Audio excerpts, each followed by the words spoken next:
Hello everyone and welcome back to our current affair series, जहां पर आज हम कवर करने वाले हैं ये topics. The first one is India reelected to IMO council. The second one is world skills Asia competition 2025, जहां पर इंडिया ने बहुत ही अच्छा अपना जो है टैलेंट दिखाया है। Third one is Ellora caves, जो एक वर्ल्ड हेरिटेज साइट भी है। The fourth one is SIM binding, इसके लिए भी नए रूल्स एंड रेगुलेशंस आ गए हैं। The fifth one is great Nicobar crack, हमको निकोबार आइलैंड जो है वहां पर एक नया जो है हमको एक बर्ड देखने के लिए मिला है। And the last one is aircraft Hansa 3NG, जो हम लोगों ने ट्रेनिंग के पर्पस से बनाया है। So let's start. The first topic is India reelected to IMO council. IMO council में कैटेगरी बी में इंडिया ने जो है सबसे हाईएस्ट वोट पाकर वापस से री इलेक्शन जो उसमें वो इंडिया की उसमें जीत हुई है। इंडिया जो है ये सेकेंड टाइम जो है कंसेक्यूटिवली इस सीट की जो है जो पोजीशन है उसने इंडिया ने जीता है एंड हाईएस्ट वोट से जो है इंडिया ने जीता है। इससे हमको ये पता चलता है कि ग्लोबल लेवल पे इंडिया की क्या पोजीशन है। ये किस में जीता है? कैटेगरी बी में। ओवरऑल जो है इसमें 3 कैटेगरीज हैं। कैटेगरीज ए जो है वो शिपिंग सर्विसेज के रिलेटेड है, कैटेगरी बी जो है वो इंटरनेशनल ट्रेड के रिलेटेड है and the last one is special category. तो जो कैटेगरी बी है उसमें इंडिया को जो है हाईएस्ट वोट मिले हैं। नेक्स्ट, ये आईएमओ है क्या? ये है इंटरनेशनल मैरीटाइम ऑर्गेनाइजेशन एंड इसके अंदर जो है ये आईएमओ काउंसिल आता है, जो असेंबली सेशंस के बीच में जो भी देख रेख करनी होती है वो आईएमओ काउंसिल ही करता है एंड उसमें जो है इंडिया का इलेक्शन हुआ है। नेक्स्ट हम बात करते हैं ये आईएमओ काउंसिल जो है ये कब बना था। ये बना था इन द ईयर 1958 एंड इसमें हर 2 साल में जो है इलेक्शन होता है।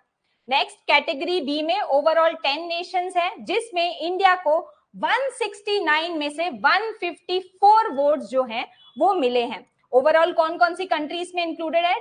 Australia, Brazil, Canada, France, Germany, India, Netherland, Spain, Sweden and UAE. इन सब कंट्रीज का जो है कैटेगरी बी में इन्वॉल्वमेंट है। नेक्स्ट, आईएमओ काउंसिल का ओवरऑल क्या काम है? सारा एडमिनिस्ट्रेशन का काम देखना, सारा फाइनेंशियल काम देखना, सारा जो है स्ट्रेटेजिक प्लान्स बनाना, प्रोग्राम्स बनाना, क्या क्या वर्क का एजेंडा है वो देखना एंड फाइनली जो भी मैरीटाइम कन्वेंशंस होंगे वो प्रॉपरली इंप्लीमेंट हो रहे हैं कि नहीं, उसका पूरा सुपरविजन का काम जो है वो आईएमओ काउंसिल का ही है। नेक्स्ट, ये भी देखते हैं कि कहीं ये सब जो चीजें हैं मैरीटाइम ट्रेड वगैरह वो एनवायरमेंट को तो अफेक्ट नहीं कर रही। मैरीटाइम का जो सेफ्टी है वो सारी चीजें देखना, सारा डिजिटलाइजेशन देखना, सिक्योरिटी देखना, वो सारा काम जो है इस काउंसिल का ही है। अब हम बात करते हैं ओवरऑल जो है इंटरनेशनल मैरीटाइम ऑर्गेनाइजेशन के बारे में। ये जो पूरा ऑर्गेनाइजेशन है ये यूनाइटेड नेशंस कन्वेंशन के अंडर आता है एंड ये बना था in the year 1948 but it came into force, मतलब प्रॉपर इसका इम्प्लीमेंटेशन कब से हुआ? फ्रॉम 1958। इसका फर्स्ट सेशन हुआ था इन द ईयर 1959, जहां से जो है इसका पूरा वर्किंग जो है वो स्टार्ट हो गया था। नेक्स्ट हम बात करें, इसका हेडक्वार्टर है लंदन में which is situated in United Kingdoms and overall इसका काम है कि जो भी शिपिंग हो रहा है वो सेफली हो, सिक्योरली हो एंड वो एनवायरनमेंट को ना अफेक्ट करे, ऐसा जो है इसका पूरा देखरेख करने का काम आईएमओ का है। नेक्स्ट हम बात करते हैं कि इसके मेजर फंक्शंस क्या हैं। तो जो भी मेजर मैरीटाइम कन्वेंशंस है वो ये बनाता है सारे मैरीटाइम कन्वेंशन को। नेक्स्ट, शिप्स का क्या डिजाइन होना चाहिए, क्या कंस्ट्रक्शन होना चाहिए वो देखते हैं, उनके सारे नॉर्म्स, सारे गाइडलाइंस जो है वो आईएमओ बनाता है। नेक्स्ट, कोई भी मरीन और एयर पोल्यूशन ना हो शिप से वो देखता है। जो भी सी फेरर है उनकी ट्रेनिंग, उनके लिए भी क्या नॉर्म्स है वो भी ये आईएमओ ही डिसाइड करता है। एंड फाइनली इन सब चीजों की वजह से हम जो है SDG goal number 14 that is life below water जो है वो इसके थ्रू जो है अचीव कर पाएंगे। तो वो सारा देखरेख का काम जो है वो आईएमओ का ही है। The next topic is related to World Skills Asia Competition 2025, जिसमें इंडिया ने पार्टिसिपेट किया था for the first time and India का ओवरऑल जो रैंक आया है वो आया है 8th इसमें हमने जो है एक सिल्वर मेडल जीता है, 2 ब्रॉन्ज मेडल एंड ओवरऑल जो है बाकी 3 हमने मेडालियंस जो है वो एक्सीलेंस के लिए जीते हैं। आइए बात करते हैं वर्ल्ड स्किल्स एशिया कंपटीशन आखिरकार है क्या। ये कंपटीशन जो है एशिया कॉन्टिनेंट में होता है एंड इसमें अलग अलग तरीके के अलग अलग कैटेगरी के स्किल्स जो हैं वो शोकेस करने होते हैं। तो ये वो कंपटीशन है जिसमें ओवरऑल टेक्निकल एंड जो भी वोकेशनल एजुकेशन के रिलेटेड जो स्किल्स हैं वो एशिया में जो है उसमें ये कंपटीशन होता है। इसमें ट्रेडिशनल, डिजिटल एंड इमर्जिंग जो टेक्नोलॉजीज है उन सब स्किल्स को जो है इंक्लूड किया जाता है। जैसे इसमें एआई भी इंक्लूड होता है, इंडस्ट्रियल ट्रेनिंग भी यूज होता है, इंक्लूड होता है, पेंटिंग इंक्लूड होता है। तो ट्रेडिशनल और देख सकते हो आप इमर्जिंग टेक्नोलॉजीज जो है उन सब चीजों का जो स्किल्स है उनके रिलेटेड जो है इसमें कॉम्पिटिशन होता है।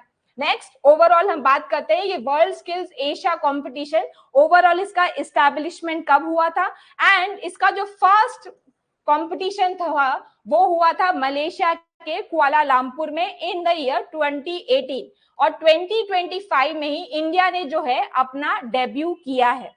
अगर हम बात करें तो कौन कौन से इसमें एरियाज है, कौन कौन सी चीजें जो है वो इसमें इंक्लूड की गई हैं, तो ओवरऑल 44 कैटेगरीज है।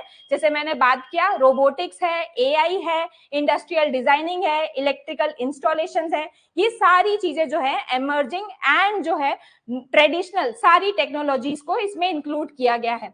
मेन फोकस किस पे है तो फ्यूचर रेडी स्किल्स जैसे एआई, मशीन लर्निंग, ये सारी चीजें जो हैं वो इंक्लूडेड है। ट्रेडिशनल में जैसे बात किया पेंटिंग, इलेक्ट्रिकल डिजाइन्स वो इंक्लूडेड है। तो ये ओवरऑल सारी चीजें जो हैं इसमें इंक्लूड की गई हैं। इसका मेन एम ये है कि कई बार जो है लोगों को नॉलेज तो होता है, जैसे गांधी जी ने भी क्या किस पे एम्फसाइज किया है वोकेशनल ट्रेनिंग पे, कि लोगों को नॉलेज होता है, थियोरेटिकल नॉलेज होता है बट उनको प्रैक्टिकल नॉलेज नहीं होता है। दैट्स वाई जो है वोकेशनल ट्रेनिंग वो जो है पूरा पिक्चर में आता है एंड गांधी जी ने भी वोकेशनल ट्रेनिंग पे एम्फसाइज किया है। इनफैक्ट हमारी जो न्यू एजुकेशन पॉलिसी है वो भी वोकेशनल ट्रेनिंग जो है उस पे एम्फसाइज करती है। इसी के लिए इनका मेन एम क्या है कि जो भी एजुकेशन और एम्प्लॉयमेंट में गैप है, लोगों को थियोरेटिकल नॉलेज है बट प्रैक्टिकल नॉलेज नहीं है, इसी के लिए प्रैक्टिकल नॉलेज यदि उनको सिखाया जाएगा तो इजीली जो है उनको एम्प्लॉयमेंट मिलने के चांसेस है। तो इससे क्या होगा, एम्प्लॉयमेंट और एजुकेशन का जो गैप है वो जो है फिलअप हो जाएगा। इसीलिए ये जो स्किल का कंपटीशन है वो भी रखा जाता है। ओवरऑल जैसे मैंने बताया इंडिया जो है वो 8th रैंक पे आया है आउट ऑफ 29 नेशंस। नेक्स्ट बात करते हैं इसमें जो इंडिया ने सिल्वर जीता है वो जीता है मुस्कान जी ने इन पेंटिंग एंड डेकोरेटिंग। बाकी जो हमको 2 ब्रॉन्ज मेडल मिले हैं, एक मिला है इन इंडस्ट्रियल डिजाइन, वो मिला है कोमल पांडा को, और जो ब्रॉन्ज मेडल मिला है वो एक रोबोटिक की टीम को मिला है जिसका नाम, जिनके 2 नाम है शिवम सिंह और दिनेश आर। इन दोनों ने जो है ये मेडल्स जीते हैं जिसकी वजह से ओवरऑल जो है इंडिया 8th पोजीशन पे आ गया है। नेक्स्ट हम बात करेंगे एलोरा केव्स के बारे में। एलोरा केव्स जो है एक वर्ल्ड हेरिटेज साइट है जो कहाँ आती है, औरंगाबाद। एक्चुअली अब तो औरंगाबाद का जो है नाम जो है वो चेंज कर दिया गया है। तो आइए बात करते हैं एलोरा केव्स के बारे में। इसमें ये बातें चल रही हैं कि कुछ जो स्कॉटिश हिस्टोरियंस है वो ये चाहते हैं कि एलोरा केव्स के आजू बाजू नियर बाई जो प्लेसेस हैं जैसे मलिक अंबर की जो वहां पर हमको टूम देखने के लिए मिलती है। मलिक अंबर कौन थे, तो वो अहमदनगर सल्तनत के एक पेशवा थे, उनकी टूम है। And the second one is एक एम्प्टी टूम है ऑटोमन कैलिफ की। तो लोग चाहते हैं कि ऐसी हेरिटेज साइट्स को भी जो है प्रोटेक्ट किया जाए। एलोरा केव्स को तो प्रोटेक्शन मिल रहा है बट उसके नियर बाई भी कुछ हिस्टोरिकल साइट्स हैं उनको भी प्रोटेक्शन मिलना चाहिए। आइए बात करते हैं एलोरा केव्स क्या है। जैसे मैंने बताया ये जो है वर्ल्ड हेरिटेज साइट है जिसमें आपको हिंदू, जैन और जो है बुद्धिस्ट केव्स तीनों की तीनों देखने के लिए मिल जाएंगी। इनका कंस्ट्रक्शन हुआ था 600 सीई से लेकर 1000 सीई के बीच में। एंड जैसा मैंने बताया पहले ये औरंगाबाद में थी, अब औरंगाबाद का नाम बदल के कर दिया गया है छत्रपति संभाजी नगर, और ये आता है महाराष्ट्र में। इसमें बुद्धिस्ट केव्स हैं कितनी, 12, जिसमें चैत्य और विहार दोनों इंक्लूड होते हैं। Next Hindu caves, and Hindu caves जो है मोस्टली राष्ट्रकूट एरा की हैं। एंड इसमें सबसे इंपॉर्टेंट जो टेम्पल है कैलाश टेम्पल वो आता है, एंड वो एक रॉक केव कट टेम्पल है। नेक्स्ट मैंने बताया इसमें आपको जैन केव्स भी देखने के लिए मिल जाएंगी। ओवरऑल जो है इसमें 5 जैन केव्स हैं। इसको यूनेस्को वर्ल्ड हेरिटेज साइट का दर्जा दिया गया था इन द ईयर 1983। आइए अब बात करते हैं जो हमने हिंदू टेम्पल्स के बारे में बात किया, कैलाश टेम्पल वो आता है इन केव नंबर 19 एंड एक ये मोनोलिथिक रॉक एक्सकावेशन है, दैट मींस एक सिंगल रॉक से इसको जो है बनाया गया है। एंड जैसे इसमें लिखा है कि कितने टन्स ऑफ रॉक्स जो है इसमें से निकले हैं, तो लगभग जो है 1.5 लाख से लेके 2 लाख टन तक के आप समझिए इसमें जो है रॉक्स को निकाला गया है एंड एक सिंगल रॉक में से उसकी कार्विंग की गई है। बहुत ही सुंदर टेम्पल हमको देखने के लिए मिलता है। इसमें क्या क्या है, इसमें चैरियट शेप जो है एक हमको मॉन्यूमेंट देखने के लिए मिलता है जो लॉर्ड शिवाजी के लिए बनाया गया है।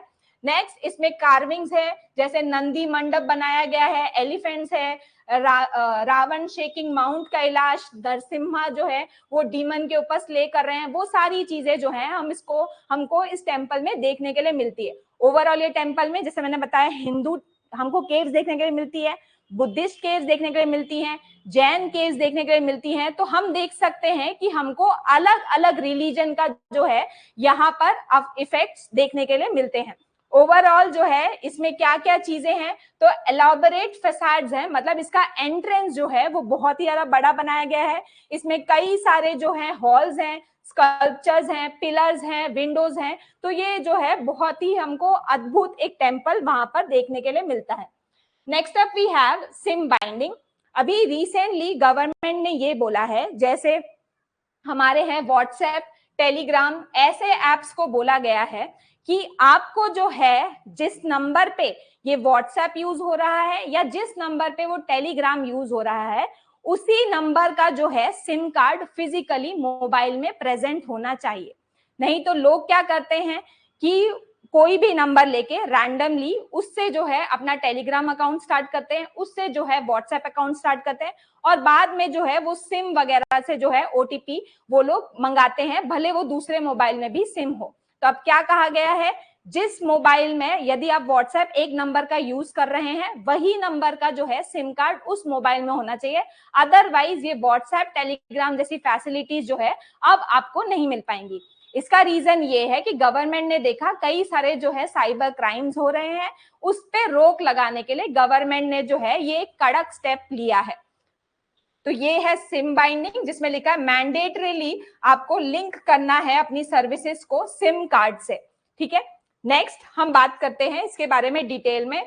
इसमें कौन सी मिनिस्ट्री ने ये बोला है, तो डिपार्टमेंट ऑफ टेलीकम्युनिकेशन, एंड इसके लिए एक पर्टिकुलर रूल भी है जिसको बोला जाता है telecommunication cyber security amendment rules 2025। जैसा मैंने बताया क्योंकि एक साइबर सिक्योरिटी का इशू है, इसी के लिए इस रूल को जो है यूज किया जाएगा। नेक्स्ट गवर्नमेंट ने ऑर्डर दिया है कि मैसेजिंग एप्स को अब जो है कंटिन्यूअसली सिम कार्ड के साथ ही लिंक्ड रहना पड़ेगा। नेक्स्ट ऐप ब्लॉक हो जाएंगे अगर वो जो सिम कार्ड है फिजिकली प्रेजेंट नहीं है। यदि कोई व्हाट्सएप वेब भी यूज करता है तब मैक्सिमम जो है उसको 6 आवर्स ही मिलेंगे, आफ्टर दैट जो है वो ऑटो लॉग आउट हो जाएगा।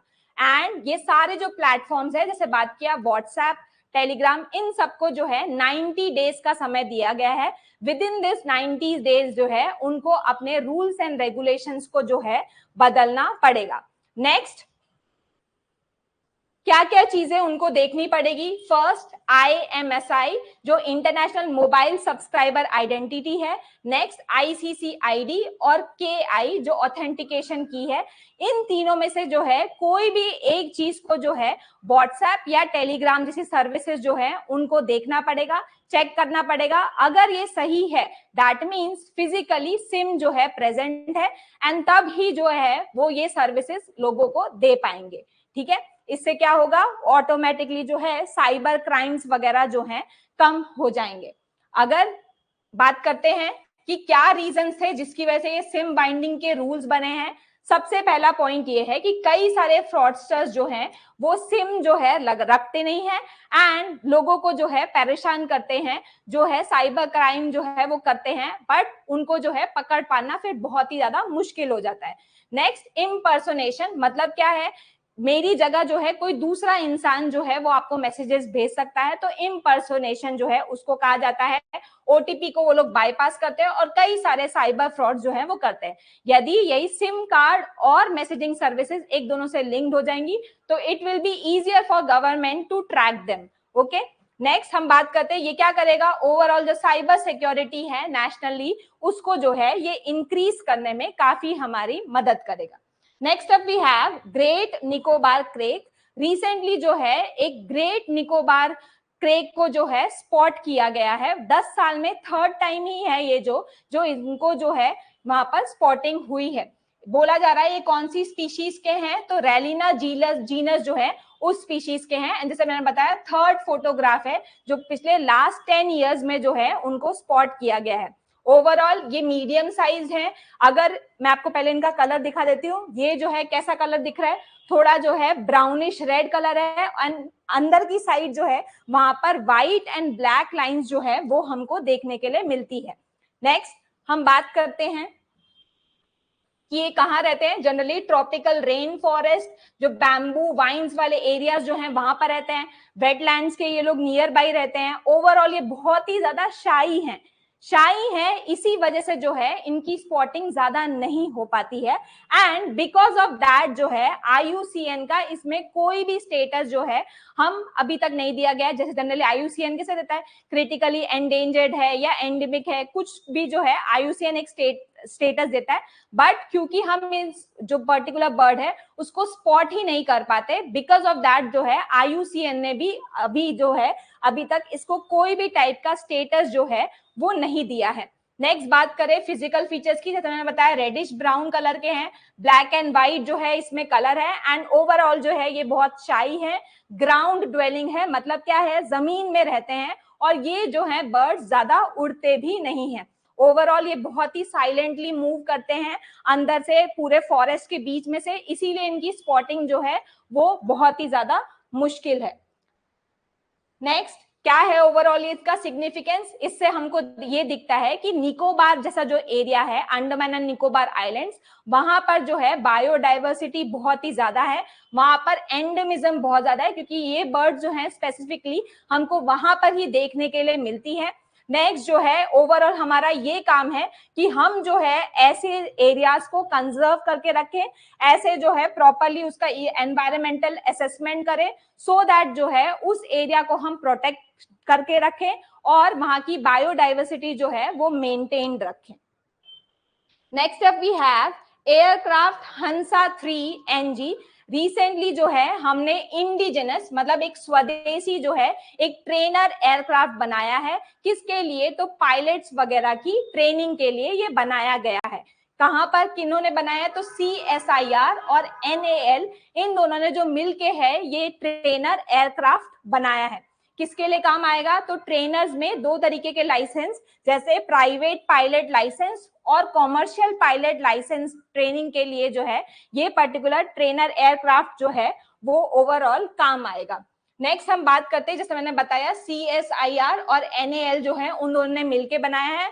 ओवरऑल ये बहुत ही ज्यादा लाइट वेट है, फ्यूल एफिशिएंट है और प्लस इसमें बबल टाइप की कैनपी है। बबल टाइप की कैनपी मतलब सपोज ये एयरक्राफ्ट है पूरा, तो एयरक्राफ्ट में कभी आपने देखा होगा ऐसे करके जो है वो कॉकपिट रहता है, यहाँ पर जो है हमारा पायलट रहता है, इसको बोलते हैं bubble canopy and wide cockpit है, मतलब वो एरिया जो है बहुत ही ज्यादा वाइड है। वाइड की वजह से क्या होगा कि देखने का जो एरिया है वो बहुत ही ज्यादा बढ़ जाएगा, प्लस जो है उसमें सारी डिटेलिंग जो है पायलट के सामने लिख के सामने आ जाएगी, तो विजिबिलिटी ज्यादा है और कंफर्टेबल भी रहेगा ट्रेनी पायलट्स के लिए। ओवरऑल जो है ये जो है लो स्पीड पे प्रॉपरली चल पाएंगे, बिकॉज ट्रेनर्स जो हैं जो ट्रेनिंग करते हैं उनके लिए जो है लो स्पीड होना बहुत ही ज्यादा जरूरत है एंड ऐसे लो स्पीड पे ये ट्रेनर एयरक्राफ्ट काम कर सके, ये बहुत ही ज्यादा इंपॉर्टेंट बात है। नेक्स्ट एवियोनिक्स, मतलब कौन कौन से एडवांस्ड इलेक्ट्रॉनिक्स हैं इसमें, तो इसमें जैसे हमने बात किया मॉडर्न ग्लास कॉकपिट है जिसमें सारी इंफॉर्मेशन जो है डिजिटली आपके सामने लिख के आ जाएगी। नेक्स्ट इसमें नेविगेशन जीपीएस वगैरह डाला गया है, आईएलएस रेडी ट्रांसपॉन्डर डाला गया है, रेडियो डाला गया है, प्लस कभी जो है सिक्योरिटी पर्पस से इसमें इमरजेंसी लोकेटर ट्रांसमीटर भी डाला गया है। ओवरऑल इसमें जो इंजन यूज किया गया है वो है रोटैक्स एंड वो बहुत ही ज्यादा एफिशिएंट है फ्यूल वाइज। नेक्स्ट हम बात करते हैं, इसका इजी टू मेंटेन इंजन है, मतलब इजीली जो है उसको हम मेंटेन कर पाएंगे तो ट्रेनिंग जो है वो ज्यादा अच्छे से हो जाएगी एंड सर्विसेज टाइम जो है और कॉस्ट जो है वो बहुत ही ज्यादा रिड्यूस हो जाएगा। नेक्स्ट ओवरऑल इसके सेफ्टी की बात करें तो ये बहुत ही ज्यादा लाइट है, ऑल वेदर है, मतलब किसी भी वेदर में जो है इसमें आप ट्रेनिंग दे सकते हैं। इसमें जो है कैपेसिटी है कि वो अलग अलग रनवेज वगैरह पे जो है जा सकता है। तो ओवरऑल जो ये ट्रेनर एयरक्राफ्ट है बहुत ही ज्यादा इंपॉर्टेंट है बिकॉज इंडिया को जो है पायलट्स की नीड है और अगले 15 से 20 साल में लगभग हमको जो है 30,000 पायलट्स चाहिए एंड उन पायलट्स के लिए जो ट्रेनिंग एयरक्राफ्ट है उसकी बहुत ही ज्यादा जरूरत होती है। तो ऐसे ट्रेनिंग एयरक्राफ्ट जो है इंडिया के लिए बहुत ही ज्यादा उपयोगी साबित हो सकते हैं। नेक्स्ट अगर हम जो है ऐसे indigenous foreign fighter trainer aircraft जो बनाएंगे तो इसकी वजह से क्या होगा, हम दूसरे कंट्रीज से जो है उनसे इंपोर्ट कम करेंगे एंड ओवरऑल जो है हमारा फॉरेन एक्सचेंज जो है वो भी हमको जो है बहुत ही हद तक रिड्यूस हो जाएगा। That's all for today. Thank you so much for watching and please like share and subscribe.